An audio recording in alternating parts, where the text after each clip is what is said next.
Yes, Yes, sir. sir. Okay, so let's start these questions. So first question was related to gamma functions. So the gamma function is defined as a gamma n plus 1 is integration 0 to infinity dt e to the power minus t and t to the power n. And using this definition, we have to prove following relations. One is find the value of gamma 1 equals gamma 1 prove we have to prove that gamma 1 is 1, then gamma 2 is 1, and then gamma half is square root of pi, gamma 3 by 2 is square root of pi by 2.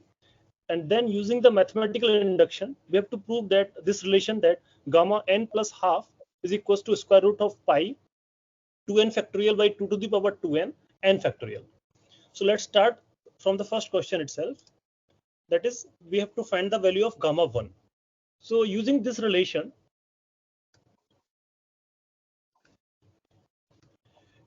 that is gamma n plus 1 equals to dt e to the power minus t to the power n, we know that if we put n as 0, this will be gamma 1 only. So in this relation, we can put n equals to 0. So this will give you gamma 1 equals to integration dt e to the power minus t.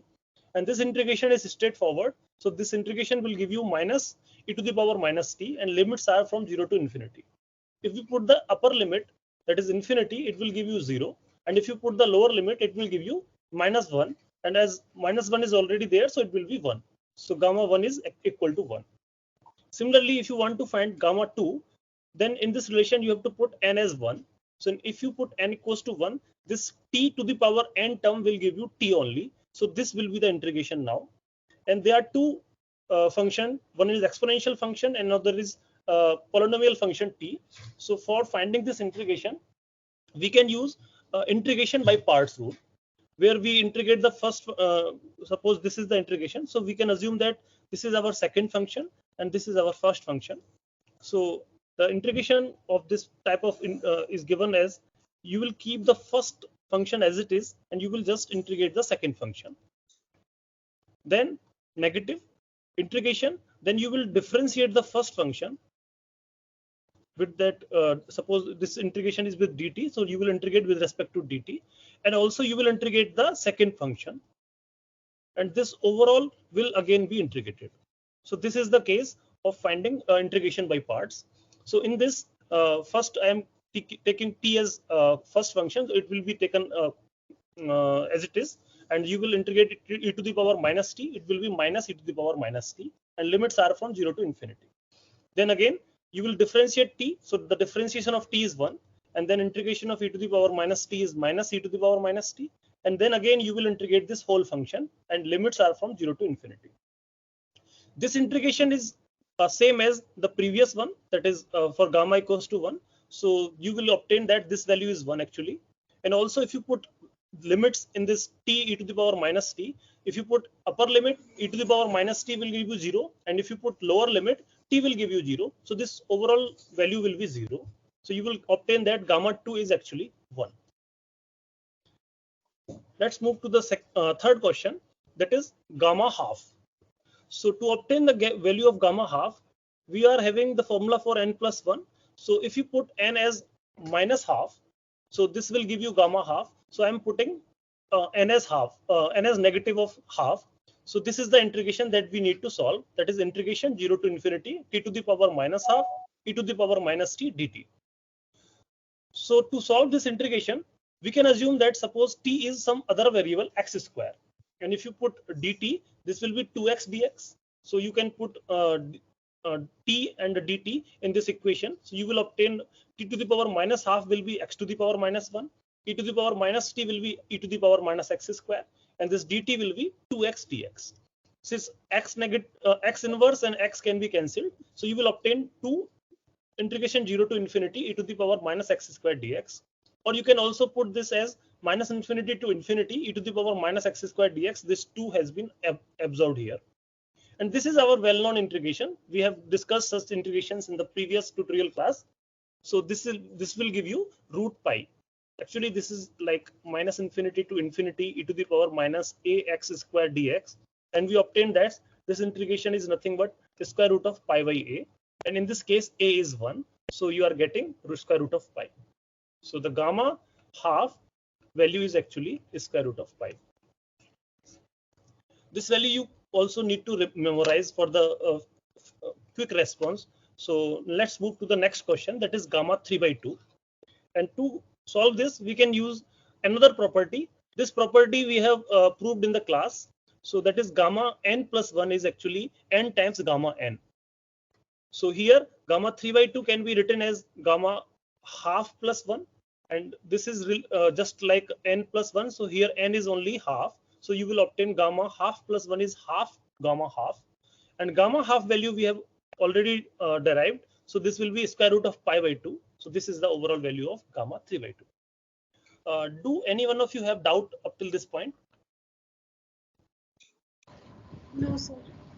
Okay, let's move to the last problem. That is, using the mathematical induction, we have to prove this relation. So firstly, in this relation, we can put n as 0. So if you put n as 0, this will be gamma half. And if you put n0 here, so 0 factorial is 1. And 0 factorial is 1 also here. And 2 to the power 0 is 1. So this will give you square root of pi. So this satisfies the first relation that we have already obtained. It means this relation is correct for n equals to 0. You can also check for n equals to 1. This will be gamma 3 by 2 then. And you will putting n equals to 1 in this expression, this will be 2 factorial, this will be 1 factorial, this will be 2 to the power 2, that is 4. So you will obtain that this relation will give you the square root of pi by 2 that we have already obtained. So this expression is correct for n0 and 1. Let's assume that this relation is also true for n equals to some integer k. So what we can say that gamma k plus half will be square root of pi 2k factorial divided by 2 to the power 2k times k factorial, and we are assuming this is true. So if this is true, we will prove that this will also be true for some another integer k plus 1. So let's try this. So I am putting n equals to k plus 1. So this relation will now be gamma k plus 1 plus half, and using the previous relation, that is gamma n plus 1 as n gamma n. So this will give you, this is actually this k plus 1 plus half can also be written as gamma k plus half plus 1. So this is your n. So you will get that n gamma n, that is k plus half gamma k plus half. And we are assuming that the previous relation gamma k plus half is equal to this particular term is true. So we can put this value. So here this k plus half times gamma k plus half. So I'm putting this value here. So this is k plus half times the square root of pi 2k factorial by 2 to the power 2k times k factorial. Let's multiply the numerator and denominator by 4k plus 1. So we can use this 4k plus 1. Suppose I am using the 4k plus 1 to multiply this whole expression. So if you multiply this k plus half by 2, it will be 2k plus 1. And if you multiply this 2 in k plus 1, it will be 2k plus 2. So these two terms you will get, and rest of the terms are same. And in the denominator, this 4 can be merged with 2 to the power 2k. So it will be 2 to the power 2k plus 2. And also this k plus 1 and k factorial are written here, and they can be merged as k plus 1 factorial. Because if you write any factorial, okay, if you write any factorial, suppose I am writing 5 factorial. Just a second.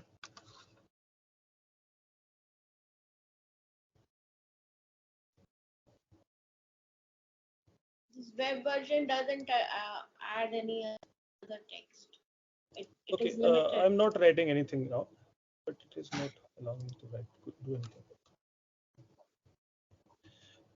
Okay. So this overall the numerator term, that is 2k plus 2 times 2k plus 1 times 2k factorial, can be written as 2k plus 2 factorial, and this k plus 1 times k factorial can be written as k plus 1 factorial. So this is the overall result that we are obtaining. And if you put this value of n as k plus 1 in this term, you will also get the same result. So this means our relation is also valid for another integer k plus 1. So we assumed that this is good for n equals to k, and we have obtained that this is true for also k plus 1. So if you put any integer now, if suppose like, okay, let me take a blank slide. I think it will work there. So we obtained that this is true for some integer n equals to k, and this was also proved to be true as for n equals to k plus 1. So you can put any value of k. Suppose k is 0 starting, so it will be true for k n equals to 1. And if it is true for n equals to 1, it will be true for n equals to 2, and so on. It will be true for all the integers. So this is the case we obtained through the mathematical induction. Is it clear to all of you? Yes, sir. But sir, I have a doubt. Yes. Sir, is there any restriction on n value in the definition of gamma function? There is no such case. You can use any value of n. Any integer? Yes. Okay, sir. Okay. Let's move to the next question. That is related to theta function. Theta function is defined as it has a value 0 if x is less than 0, and it has a value 1 if x is greater than 0. You can also plot this theta function. This will be like a step function. So it is 0 for the negative values of x, and it is 1 for the positive values of x. So we have to express this theta function in terms of tan hyperbolic function.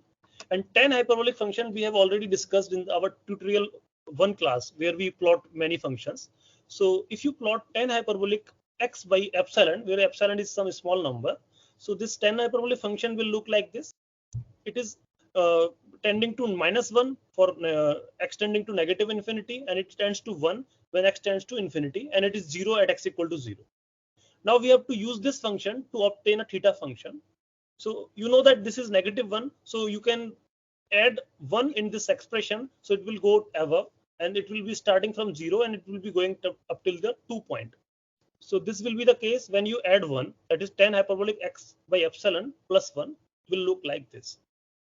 But theta function has a maximum value of 1 for x greater than 0. So you need to divide this whole function with by 2. So if you divide this whole function by 2, you will obtain a function like this. So in this function, this epsilon will decide whether this function will be pure theta function or not. If you keep the value of epsilon very small, this function will tend towards a theta function. Okay, let me show you a curve here. Is this visible to you, all of you? Okay. Yes, sir. Yes, So sir. here Yes, sir. in this function, this a, you can assume that this is epsilon, and if epsilon value is 1, this function will look like this. And now if I reduce the value of a, you can see that this function is slightly changing towards a theta function. And if I put a as 0, it has completely converted to a theta function. So this is the way we can represent theta function in terms of tan hyperbolic functions. Is this clear? Yes, sir. Yes, sir. Yes, sir. Okay, let's move to the third question. Third question is related to a delta function that is defined as delta x equals to infinity if x is 0, and it is 0 when x is not equal to 0. And it has a property that area under this delta function is 1. So we have to prove or we have to show that this function given by limit epsilon tending to 0, 1 by 2 square root of pi epsilon exponential minus x square by 4 epsilon represents a delta function that we have to prove. So there are 3 cases that we have to show. First, we can show that if x is 0, whether this function gives a value infinity, and if x is not equal to 0, whether this function gives a value 0. And also we have to prove that the area under this function should tends to a unity. So let's start one by one. Firstly, if you assume x is 0, so this exponential term will have an exponential 0, and exponential 0 is actually 1. So this limit will be now limit epsilon tending to 0, 1 by 2 square root pi epsilon. And if epsilon tends to 0, this overall function will tends to infinity. It means x equal to 0, this is giving you a value of infinity. Now if x is not equal to 0, so this exponential term will be finite now. It will not be the angle or this part will not be 0. So now if this is finite, if epsilon tends to 0 now, so 1 by epsilon will give you infinity. So actually this is a exponential minus infinity. As you know that the exponential variations are faster than 1 by square root of epsilon variation. So this will tend to 0 quickly. So you will obtain that this value is actually 0. So first two values are now satisfying the delta function property. Let's discuss whether the area is unity or not. So we need to find the area, that is integration minus infinity to infinity this overall function dx. And this is like a Gaussian function integration, and we already know that the integration minus infinity to infinity exponential minus ax square dx is square root of pi by a. And in this case, a is 1 by 4 epsilon. So this value will be 1 by 2 square root of pi epsilon times. Now you can write use this formula. So it will be square root of 4 epsilon pi. So all the things will be cancelling here. So this will give you 1. So hence we can say that this function represents a delta function. Okay. Any doubts here? No, sir. Okay. Or you can also see a movie like here. Suppose this is the function that we are seeing, and here in place of epsilon I am having a value. And now if I start reducing the value of a, you can see that this function, this Gaussian function, will tends towards a delta function. I am reducing the value of a, and you can see that this peak is going towards infinity at x equals to 0. If I put 0, it will have gone to infinity. Okay. Let's move to the fourth question. The fourth question was related to Fourier transform. So this was the question.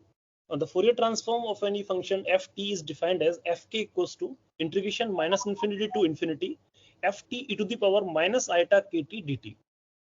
And using this relation, we have to find the integration, or sorry, Fourier transform of following 5 functions: Gaussian function, double-sided exponential function, rectangular pulse, unit impulse, and sinusoidal function. Okay, let's start with the Gaussian function. So the Gaussian function, any function, we can find the Fourier transform by using the relation, that is this amplitude will be same, so you can keep this outside the integration. This will be integration minus infinity to infinity exponential minus t square by 2 epsilon square, and you have to multiply this with e to the power minus iota kt and dt. You can merge these two exponential terms, so this will give you exponential minus 1 by 2 sigma square t square minus iota kt dt. Such integrations we have already discussed in the previous class. So this is actually an integration of this type, where we can find the integration of exponential minus x square plus bx, and that was obtained as square root of pi by a exponential b square by 4a.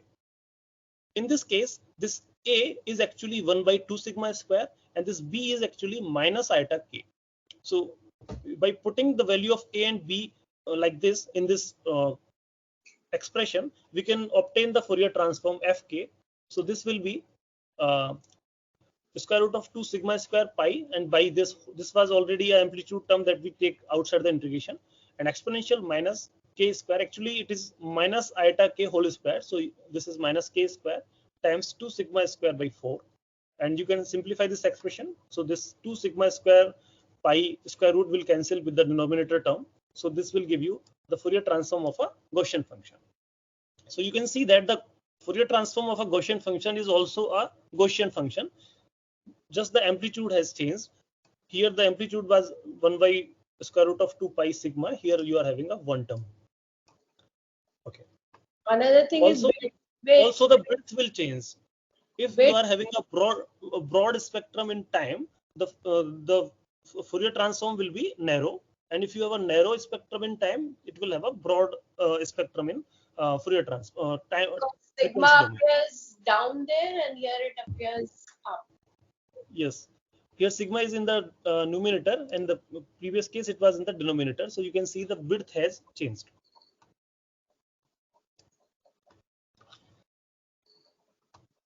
Okay. The second part of this question was double-sided exponential function. defined as e to the power minus a mod of t, where a is greater than 0.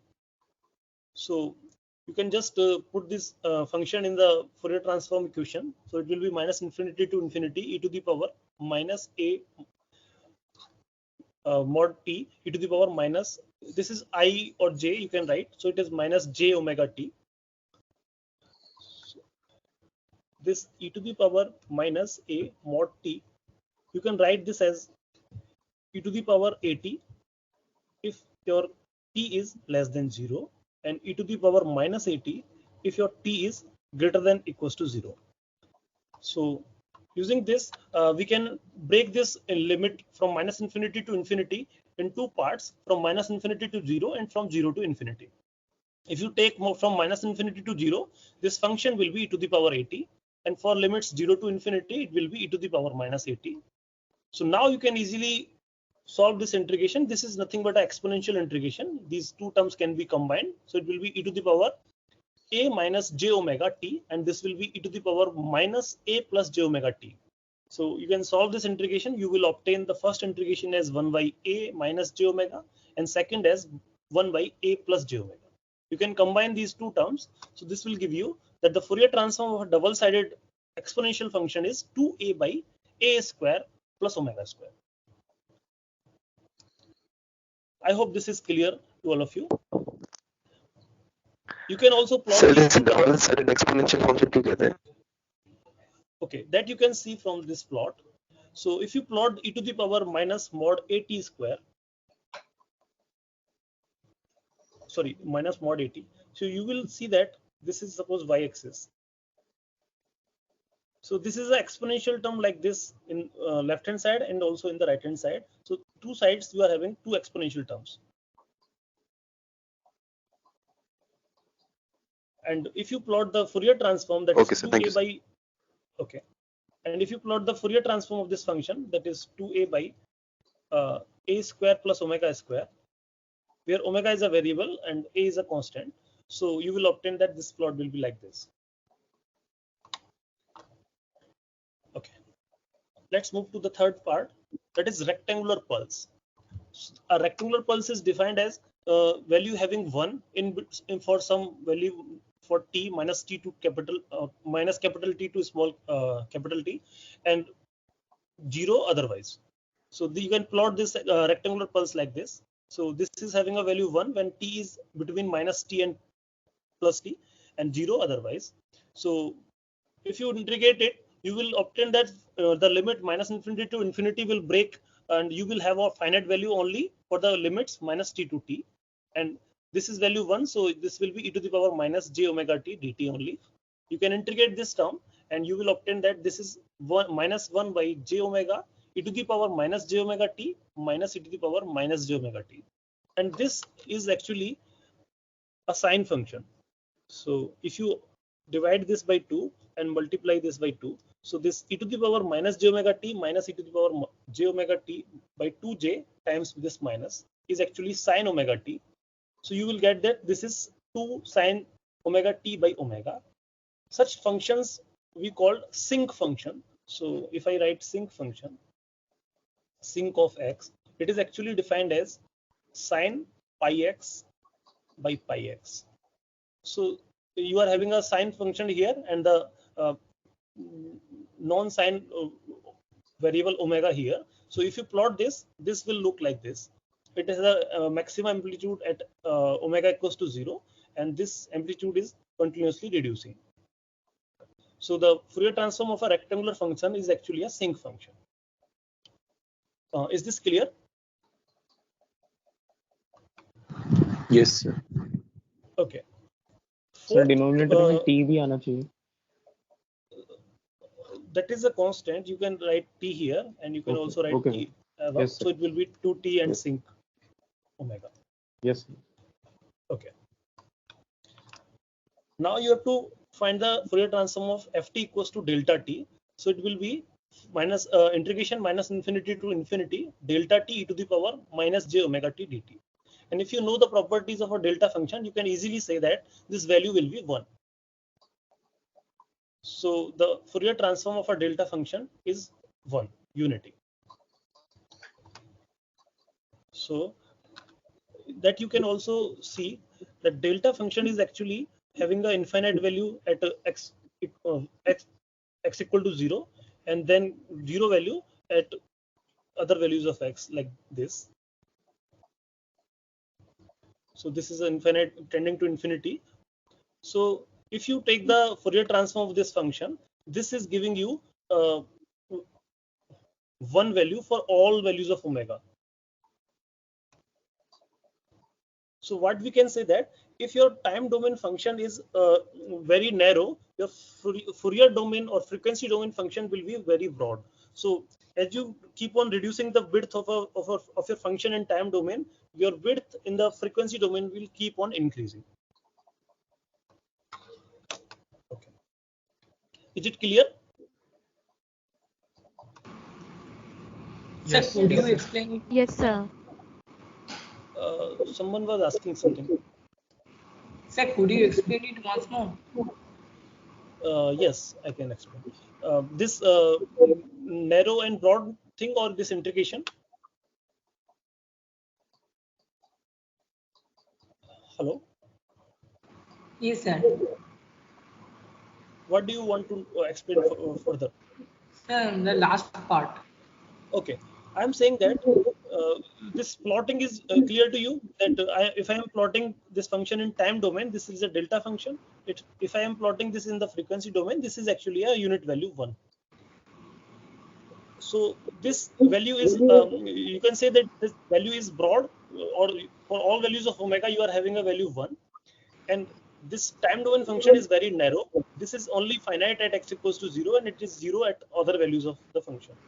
That thing we also discussed in the Gaussian case, where I told you that if your function in time domain is narrow, your function in the frequency domain will be broad, and vice versa also.